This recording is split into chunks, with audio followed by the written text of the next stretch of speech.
directional figure of 8 loop, inline figure of 8 loop, or the single bowline on the Bight. Hello everybody, welcome back. And as you see today, today's little knot is a directional figure of 8 loop, and the reason it's directional is simply for the fact is that the loop hangs down at the bottom here and you pull at the opposite end here when you have something attached to that loop here. Now, I have read somewhere that this particular knot is also used by climbers, but one thing, this is a word of caution for anybody using this particular loop knot: if you pull it in that direction like so, and do the same with that one, not a problem. However, if you pull it in the wrong direction, so always test it first. So if I go and pull from the bottom here now, the knot itself will collapse or capsize and it becomes a slip knot. So you can see here now, instantly, that has become a bit of a dangerous knot. However, as a loop knot, for just general purpose work, absolutely fantastic, so long as you pull it in the right direction. So wherever that loop is, test it first, you then pull it to the opposite way of where the bottom of the loop is. So in other words, it's going up like that.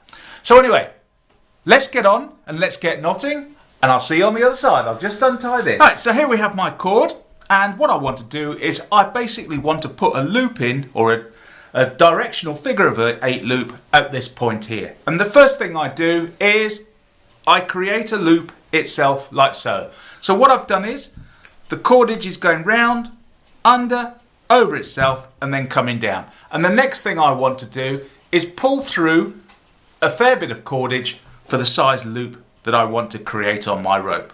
So then now that I've done that, the next thing I do is pass the end of my loop there underneath that point there, and then when I've passed it underneath that point there, I then take it over like so, so fold it over like so, and then bring it down through the bottom loop there. So in other words, let me just show you that again. It's going over like so, and then the next thing I want to do is I want to pass it underneath and out through that loop there. So take it round, pass it underneath, out through the loop, pull it up, just pull it up nicely on all sides, and then eventually you will then have a nice loop in your cordage there, like so. So very, very simple to do. So let me show you that one more time. Let's use the yellow one this time.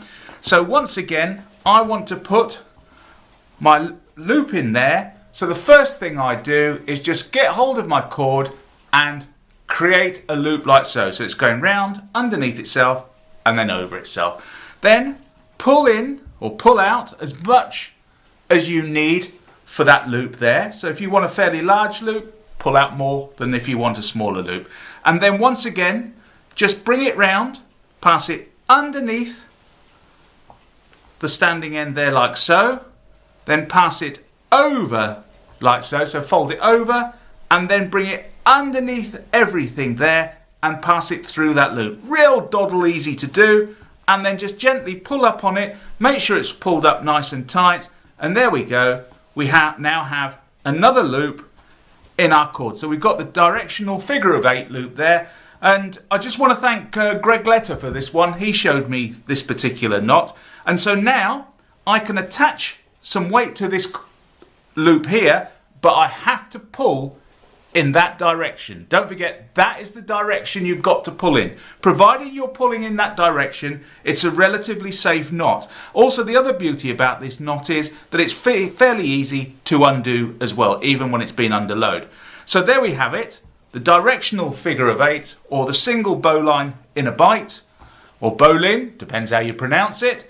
And so that's it. Fairly simple, fairly easy. So and don't forget, in the description below, I'll give you more information with regards to this knot. So once again, thanks for watching, and I'll see you again next time. So take care then. Bye-bye.